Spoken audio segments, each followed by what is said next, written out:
L'histoire du peuple juif vous intéresse? Retrouvez Liana Gurfinkel dans Un jour notre histoire sur Studio Kalita. C'est tous les matins pour découvrir ensemble les événements et les personnages qui ont fait notre histoire. Eliana, bonjour. Boker Tov Daniel. Alors, ce matin, de quoi allez-vous nous parler? Alors, je vous ramène en 1882. Ouh là là. Le Dalet Kislev 1882. Et à cette date, eh bien, il y a un homme qui est juif, qui jusqu'à là n'était pas spécialement très conscient de son judaïsme, qui écrit un livre, qui fait une petite révolution. Alors, ce livre va faire une révolution pas là où il espérait, entre guillemets. Eh bien, il s'agit de Léon Pinsker, qui, donc, en cette date d'aujourd'hui, son livre Auto-émancipation a été est paru. Alors, de quoi parle ce livre? Alors, ce livre, en fait, il parle... c'est un pamphlet sioniste qui a été écrit en allemand par donc Léon Pinsker, qui lui est un docteur et activiste juif russo-polonais. Alors Pinsker, il décide de discuter des origines de l'antisémitisme et il plaide en fait en faveur de l'autodétermination juive et du développement d'une conscience nationale juive. Quelque part, on pourrait l'appeler le grand frère de Theodor Herzl, puisque les deux pensent quelque part la même chose. Mais il faut repartir un petit peu en arrière pour comprendre pourquoi il écrit ça. Alors Pinsker, donc comme je vous l'ai dit, il naît dans le royaume de Pologne en 1821. Il a un fort sentiment d'identité juive de son père Simcha Pinsker, qui est un écrivain, un érudit, mais lui donc va continuer, va d'abord être dans l'école privée de son père à Odessa et ensuite va être un des premiers juifs à fréquenter l'université d'Odessa où il va étudier le droit.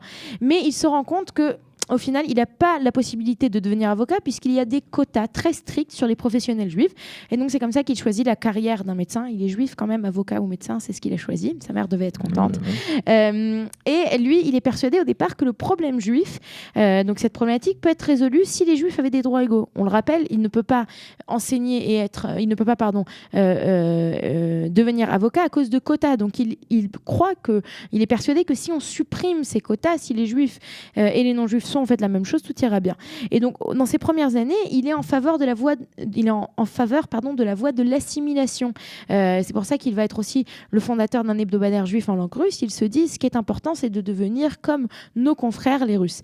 Mais il y a un grand pogrom à Odessa en 1871. Et là, ça change véritablement Pinsker. Il devient une figure publique très active.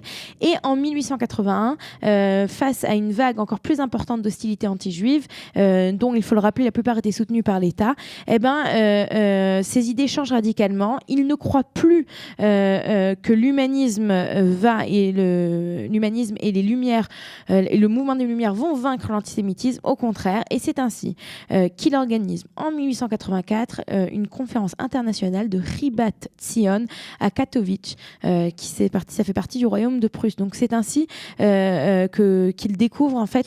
C'est à la suite de ça qu'il écrit Auto-émancipation. Non, puisqu'en 1884, quand il va créer Ribat Tzion, il a déjà publié en 1882 son livre. Ça, oui. Mais donc son livre, en fait, c'est après Ribat les pogroms. Voilà. Et donc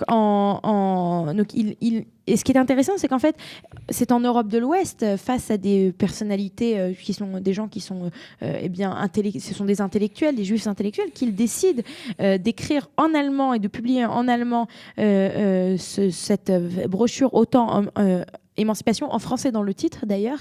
Et donc il va publier ce pamphlet en 1882.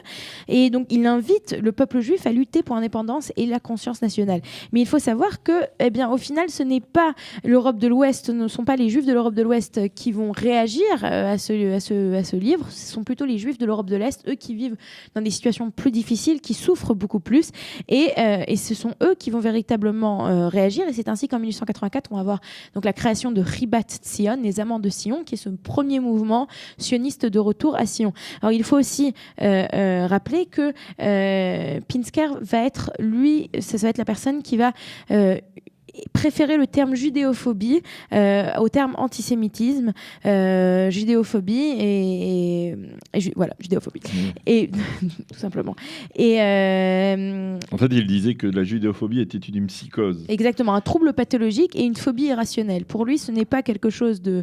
Si on est conscient et si on est en pleine possession de ses moyens intellectuels, on n'est pas censé détester les juifs de la façon dont on les déteste. Et c'est pour ça donc il parle en tant que médecin. C'était une psychose et comme elle est héréditaire et que elle est héréditaire depuis 2000 ans et donc c'est une maladie selon lui inguérissable. Et donc pour face à cette haine du juif, le meilleur moyen si on parle déjà de termes médicaux, alors de se vacciner de cette haine, eh bien c'est se déplacer et c'est vivre seul dans un pays. Alors il faut savoir qu'au départ, il n'était pas spécialement pour la création d'un État juif dans la terre de ses ancêtres, donc en Eretz Israël.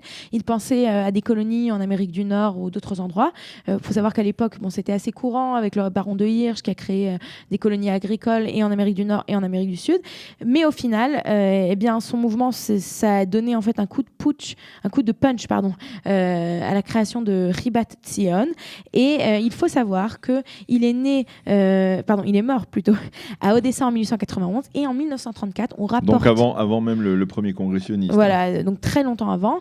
Pas très longtemps avant, mais assez longtemps. Et ses restes sont apportés à Jérusalem. Il avait rencontré Herzl, on ne sait pas. Je crois pas, puisque Herzl, à l'époque, il est même pas dans le 1891. On est avant le procès Dreyfus. Herzl, il est pas du tout dans le loop, j'ai envie de dire. Et si l'État juif a vraiment été créé, si l'idée de l'État juif de Herzl a vraiment été créée grâce au procès de Dreyfus, comme on l'a toujours entendu et appris, alors il n'y a aucune raison qu'il se soit véritablement rencontrés. Ils se sont peut-être rencontrés, mais ils n'ont jamais, à mon avis, parlé de cette idée juive. Et il faut savoir que donc, ses restes ont été ramenés à Jérusalem en 1934 et il est enterré dans la grotte de Nicanor. On en avait parlé, Oussishkin. Vous vous souvenez quand on avait parlé d'Oussishkin, Oussishkin avait pensé faire ce panthéon au Har Hatzofim. Finalement, ça ne se pas fait puisque... Il est enterré là-bas. Il est enterré là-bas. Donc il y a deux personnes. Il y a Oussishkin et Pinsker. Je suis sûre qu'ils ont plein de choses à se dire. Ouais. Voilà. Merci beaucoup, Eliana, pour nous avoir rappelé cette figure, cette grande figure du sionisme moderne qui était... cette belle rue à Tel Aviv. Léon Pinsker et bien entendu les rues d'Israël. Beaucoup de rues portent le nom de Léon Pinsker à Jérusalem, à Tel Aviv, dans les grandes villes essentiellement. Merci Eliana. Nous allons marquer une pause. On se retrouve tout de suite après pour la revue de la presse et des médias israéliennes de ce matin. Vous aimez l'histoire juive ? Retrouvez Eliana Gurfinkel dans Un jour notre histoire sur Studio Kalita. C'est tous les matins pour découvrir ensemble les événements et les personnages qui ont fait notre histoire.